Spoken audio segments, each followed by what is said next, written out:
আসন্ন ঈদ উৎসব ঘিরে সারা দেশে চলছে দেশের জনপ্রিয় ইলেকট্রনিক্স ব্র্যান্ড মার্সেলের ডিজিটাল ক্যাম্পেইন সিজন 22।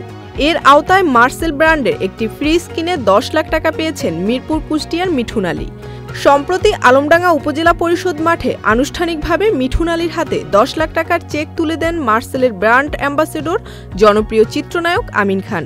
অনুষ্ঠানে অন্যদের মধ্যে উপস্থিত ছিলেন মার্সেলের head of business Mohammad Matiur Rahman, Marcel distributor network south জোনের incharge Nurul Islam Rubel, brand manager Uddam Hossain Mridha, Alamdanga সরকারি পাইলট উচ্চ বিদ্যালয়ের ভারপ্রাপ্ত প্রধান শিক্ষক গিয়াসউদ্দিন ও মার্সেল শোরুম মামুন এন্টারপ্রাইজের স্বত্বাধিকারী ফারুক হোসেন প্রমুখ।